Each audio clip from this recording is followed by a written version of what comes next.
Okay, well, first of all, I will define how I see global history. Basically, I see it as an attempt to think globally, that is, in the first instance, beyond the nation, but also beyond the idea of a singular nation. I mean, when you think of Indigenous peoples, there are many Indigenous nations within these modern colonial or imperial or post-colonial nations. So that's one thing. But it also means thinking beyond the comparative. You know, you're not looking at one case study and another, but you're thinking much more widely. Another point is that global history really is too ambitious in some ways, because you cannot cover the entire globe in a comprehensive way. However, there are very important global questions, which I'm sure all the speakers will be mentioning. I mean, as a planet, we are facing this great pandemic at the moment, which has had a devastating impact. We're facing the climate crisis, and there's many other issues, even the challenge to democracy. These really have global resonance. When you look at the history of Indigenous people, that is a wide global history of many different empires having impacts on Indigenous people. So hence we have the United Nations Declaration on the Rights of Indigenous People. That's an example of a global initiative which looks at global history as really being fundamental to shaping the experiences of Indigenous people today. And I think with environmental history, that also has to have a global resonance. Even what's happening with artificial intelligence and technology now, that also has global resonance. So that's one of the main reasons I became interested in global history, because I was very interested in the history of imperialism and colonialism and racism. But also when I started to get interested in gender and imperialism, bringing them together as themes, you really see it's not a history of one nation or even of one empire. It really is a history of global resonance. So I guess, yeah, to go back to your question of defining it, I just think it's thinking beyond the parochial. That doesn't mean there's anything wrong with thinking locally, but it's also taking it wider than that.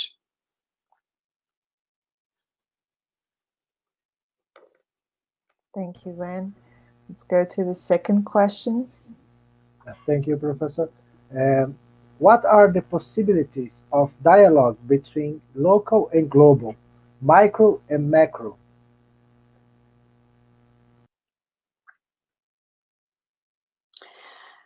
Well, I think that's a very important question for historians, and it's one that I did think deeply about when I was invited by the American Historical Review to be part of a conversation with other historians with different regional specialties around the globe. And that was a very interesting experience. But one of the things that came up was, is global history going to weaken what are the strengths of our discipline of history? Because after all, we're very good at interrogating texts and looking very closely at the micro. And as a historian, I really enjoy looking at the lives of individuals. You find their idiosyncrasies, the surprises about them. There's so many awe-inspiring things about when you do look at texts and look at individuals.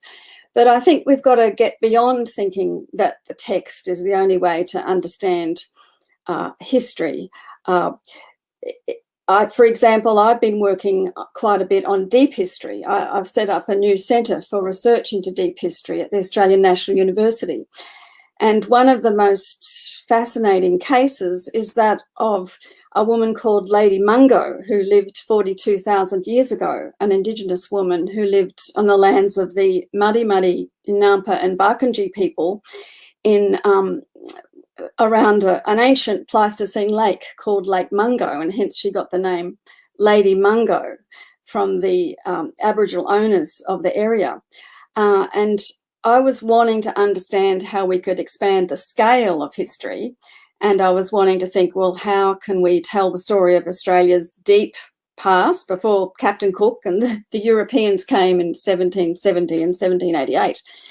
And to me, the fact that there was this human burial, cremation, enabled me to think of the micro of an individual who lived at that time, who had a life, who lived and loved and died. And, you know, that historical imagination can often be sparked by thinking about an individual, thinking about her community near this lake. So to me, I think the micro is really important. But then we can also think of a character like Lady Mungo as part of global history. When did Aboriginal people first arrive on the continent of Australia? Where did they come from? What were their traditions and cultures they brought with them that they shared with other people around that same time? And so I guess I do see rich history telling needs the micro, but we also need to think, well, what is the wider relevance? What are the big questions for humanity?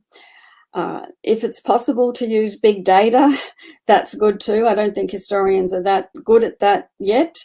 And so I'm quite keen to work with scientists. So we are interested in working with archaeologists, with dating experts, with DNA experts.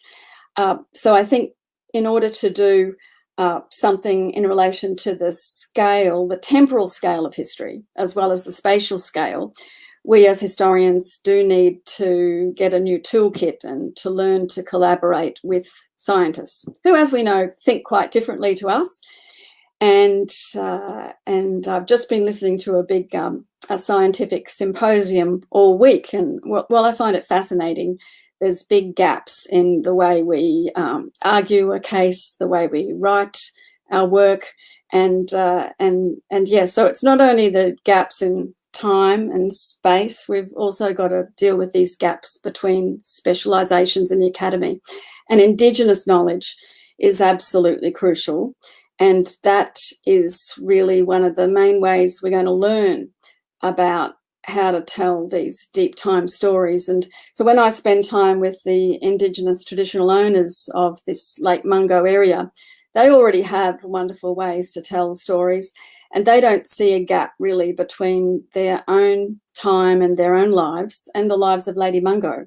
Like, they don't see 42,000 years as being something they've got to traverse, because they feel she's still alive and she's still in their presence. Her spirit is shaping the world they're in today. And so they have a different view of temporality, which I think jumps a bit to the next question, or one of the next questions.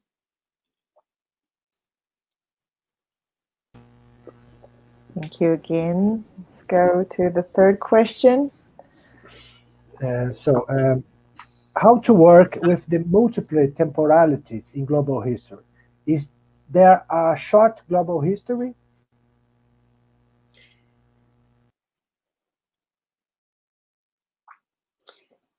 Well, I have been very interested in deep history, which I define as expanding the scale, the temporal scale of history.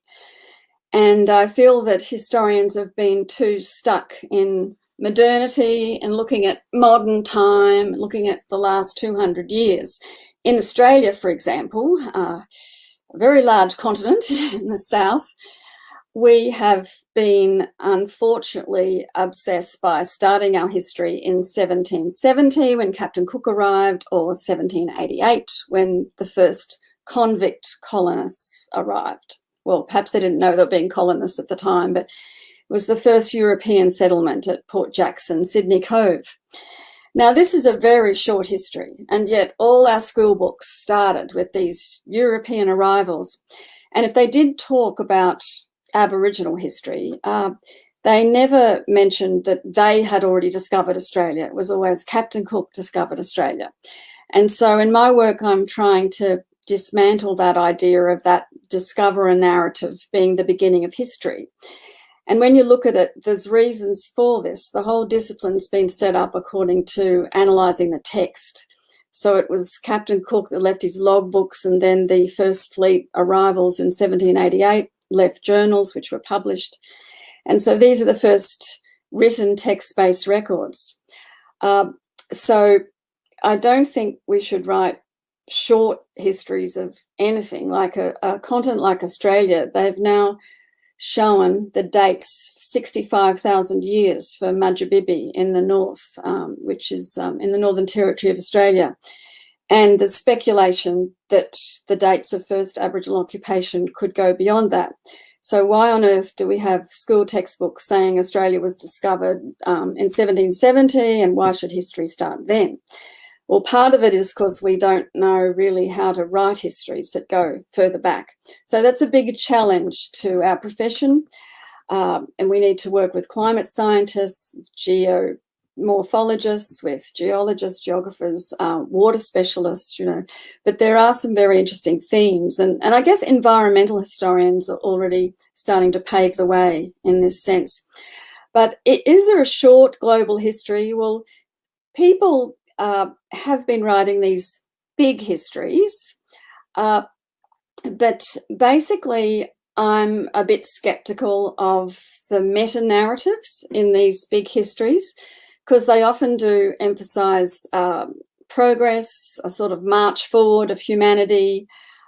Complexity is a key theme, which they borrow from science, and there's a little bit of a sort of celebratory notion that after the European Enlightenment, everything just gets more and more complex and better and so on.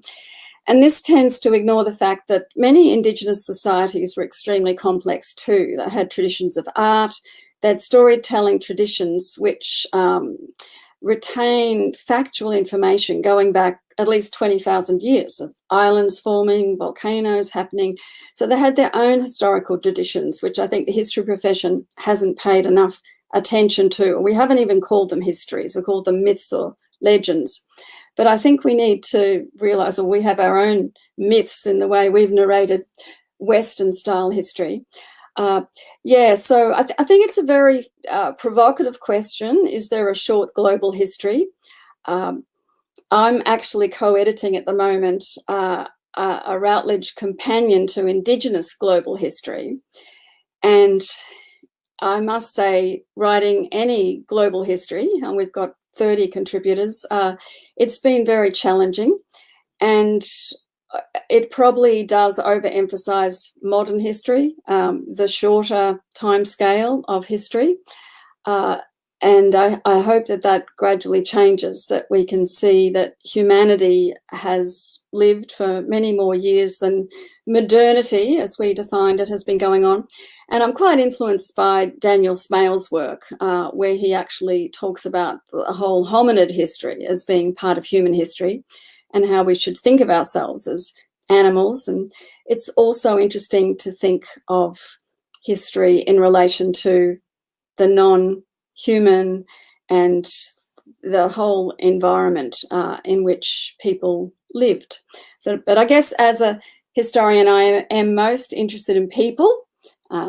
So perhaps my short global history would start with the coming of people to wherever you want to start on the planet to start to tell their story.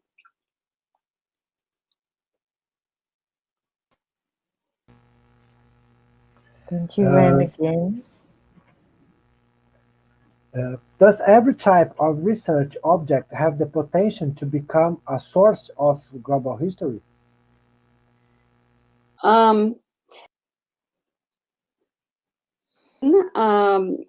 Do you mean a material object, like material culture, or do you mean a subject or a theme of history?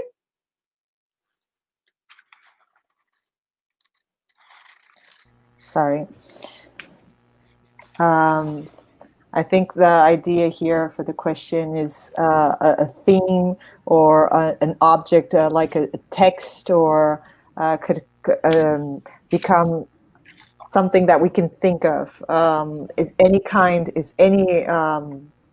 anything potentially support for our thinking on and producing on global history?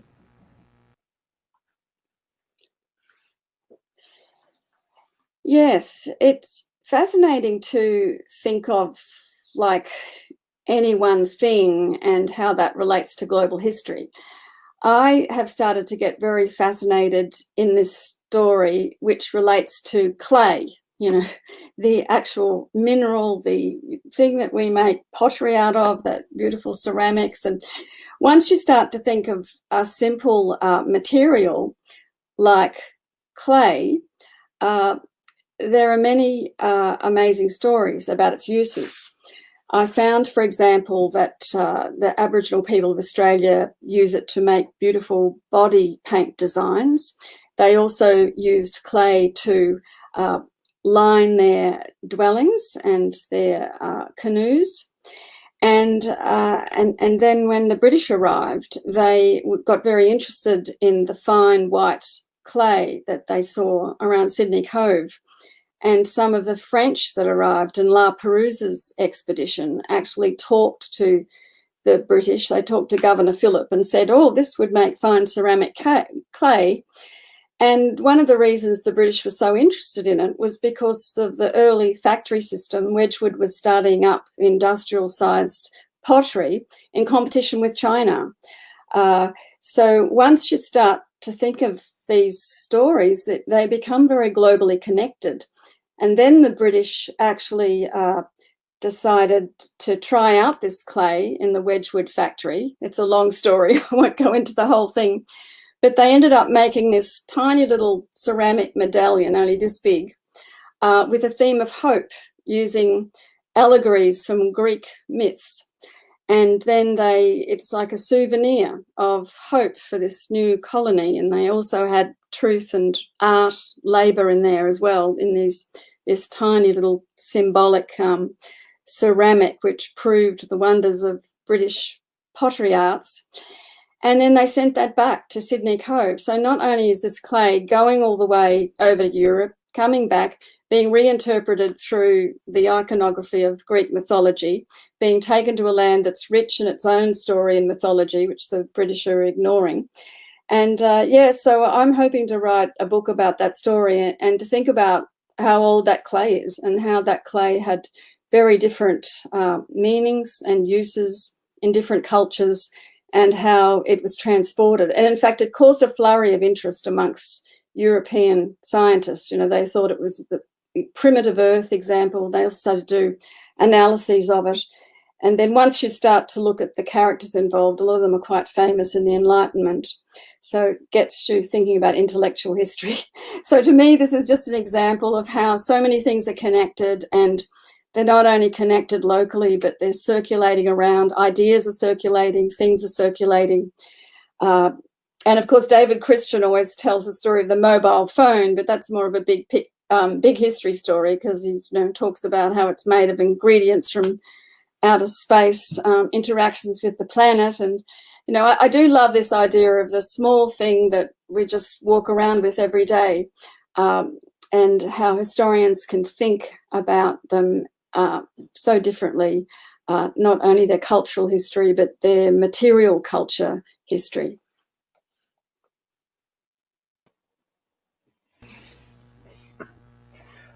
Thanks, Professor. What are the main risks and challenges in global history?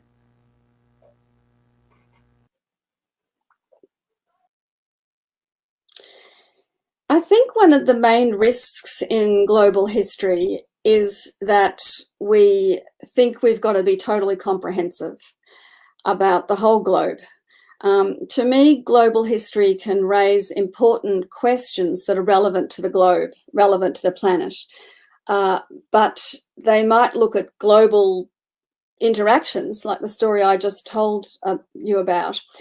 But I think to really understand the kind of history that's gone on in the South or on a particular continent does require close historical knowledge of the context. So I do think it's really important for historians to specialise, so they have a depth of knowledge in a particular place and perhaps also a particular period.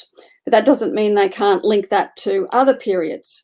I think sometimes as historians we get too stuck in this is my period, and that I think sometimes juxtaposing different specializations, whether that be in different regions, different nations, different Indigenous peoples, can be very rich too. Not only a story of connectedness, but a story of difference and common themes. And as far as the challenges go, I think it is the need to expand our disciplines so that we can gain knowledge from other disciplines, including scientific areas, new research in DNA, dating, and so forth. We need to be able to integrate Indigenous knowledge in this. And sometimes when people look at global big picture, they're relying too much on text, and they find it too difficult to have the patience to develop respectful relationships with Indigenous people and to learn from how they want to teach us as historians to understand their past and their future. But I think the challenges are exciting, and I especially welcome the idea of thinking about history from the South, because the whole of human history, including the history, deep history, the history of hominids, it's always been so Eurocentric. Like there was that idea that in Europe there were Neanderthals at a certain time, and there was a great focus on how people came from Africa to Europe. And there really had hardly been any research done on how early humans came to the South. And so it was quite a revelation when Lady Mungo's remains were found to be 42,000 years before the present, because it was thought that only Neanderthals even existed then in Europe. And just to clarify that was in the late 1960s. So I realise that's changed a lot now that that her remains were found. But I think you look at the history profession, and it's been very Eurocentric. The very definition of history, philology, it did come out of European universities, Germany and England, and even now a lot of the strongest Ivy League type universities tend to be in the wealthy nations in the Northern Hemisphere. And so there's just a plethora of huge amount of work that has happened in the Northern Hemisphere. And I think that often those scholars forget about the Southern Hemisphere. And I do remember going to a presentation at Harvard about early human migration around the globe. And they actually didn't even show the part of the globe that included Australia, which I did notice. But I know that once you include the Pacific and Australia, it takes up extra space on your PowerPoint. But that was considered just quite usual because that's a different story that they hadn't linked in. And in many ways, I think maybe global history hasn't linked in the whole history of the South adequately. To this point, because of that overemphasis on Europe and the North, and perhaps the Western Hemisphere, as North Americans call that area of the world.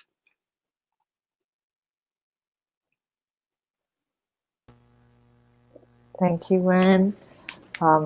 It's very nice to hear you learn with all your speech. We're very happy to that you could be part of our program and event, and to hear all your ideas. And well, we're done with the 5 questions for our symposium. But I would like to ask you then, this is out of our script here, because we have in our program lots of research groups, different research groups. They're gender, environmental, and art, and politics. And there's one specific that's ethnohistory, indigenous history, and archaeology, which the 3 of us are engaged. And if you accept, we would put 2 additional questions that wouldn't go to the symposium, but we could, if you think that's okay, we could also edit it for more specific indigenous history questions about your research, so that we could use also to show to students and put it in our website, if you think that's okay. It's just very simple, but not so simple questions, just to hear a little more about your own research and your new project, and how does that dialogue and work with all this, how did you build it up with all this collaboration with the indigenous populations and all this interdisciplinary approach that you've been constructing for so many years, and it's an inspiration for us here in Brazil. It's a very different indigenous situation, and also a very different research questions and also how this Eurocentric approach came to us is also in a different manner. But in spite of that, there are lots of inspiring forms of how to construct this interdisciplinary research, and how to specifically try to put that into this history department, and how to build this bridge with what is indigenous history and what is history, and how to deepen that into a deep history with indigenous, constructed with indigenous, and not about indigenous as lots of history has been done. So it's just, if you can, and understand if you cannot, but we would love to hear more about your own experience. Yeah, well, it has been a great privilege for me to start up this new centre. I won a laureate, which is an Australian Research Centre funded fellowship, and that enables me to employ some postdoctoral researchers and have some wonderful PhD students and a project manager and a web developer. And so we have many aims. It's a 5-year project, but for many years I've been trying to get beyond the idea that Indigenous history, particularly Australian Indigenous history, started with the coming of the Europeans. I've been a specialist, I guess, in a field you call Aboriginal history, really from very early in my career, because I was very interested in racism, but also gender and imperialism. And I wrote books and collaborated on books that were during the colonial period. So they're very much about Aboriginal European relations, Aboriginal people and colonialism, Aboriginal people working in the cattle industry and making it their own in a very transformative, exciting way on Australian cattle stations in between the 2 world wars. And then I also wrote a book called Contested Ground, which was starting in 1788, and it was a state-by-state history in Australia of Aboriginal policies and Aboriginal experiences and so forth. I'm just giving you some examples of the kind of work I've done. I also wrote a feminist history along with 3 other women, which was called Creating a Nation. And again, we started in 1788, the arrival of the Europeans. So one of my motivations for starting this research centre for deep history was to get away from the framing of history as beginning with the arrival of Europeans, getting away from the idea that you had to start with a discovery or even a contact between outsiders and Indigenous people. So I think that even the new theorisation about settler colonialism is reinforcing this. So it does bring many challenges, and one of our main aims is to work with people holding Indigenous knowledge, with leading Indigenous organisations, and we want to think about how they think about history. We want to learn about that, and to view their historical traditions and modes of historical practice as being informative and valuable and deserving a place in historiography, and then benefiting from the knowledge of these. I don't want to use the word evidence, because Aboriginal people often don't see their ancestors as evidence. They find it quite insulting when scientists talk about bones of their ancestors, because they say no, that they're human remains, they're a spirit, that's our auntie. And they don't have that sense of a temporal distance, even between someone who may have died 50,000 years ago. They don't have that idea of the gap, because they have more of a sense of an every-when and multiple temporalities happening simultaneously, which is a challenging and interesting idea for the history profession. We tend to be so set in our periodizations. Something starts with this date, ends with that date. And I've certainly learnt from Aboriginal people that they don't think that way about dates, and their history is very place-based in landscapes. So we've set up a collaboration with the Yawu people who are in Broome in Western Australia. It's an absolutely beautiful place. It's a very tidal landscape, and the local people have a lot of knowledge, and they're having a language revival of the Yawu language. They're very proud of their culture. And they talk of this idea of lian as a sense of well-being when they're in their country. And they've created a seasonal calendar, which looks very beautiful, and divided the whole year into these very nuanced seasons of when certain flowers bloom, certain fish are around, and all this type of thing. And I think that non-Indigenous people grab onto that and go, oh, this is the way Aboriginal people think about time.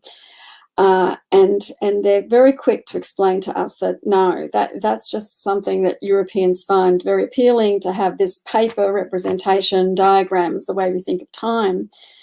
The way we think of time is actually, it is according to the seasons, but it's being in place. And so if something happened in a certain season, that's when it's happened. So I'm trying to explain that it's not the calendar date, it's the season and the place that creates the time and place element. That's a different way of thinking about history, because the traditional, the way we've been trained in the Western Academy is to think of a date and a place, and a Gregorian calendar date is very much part of a Christian tradition.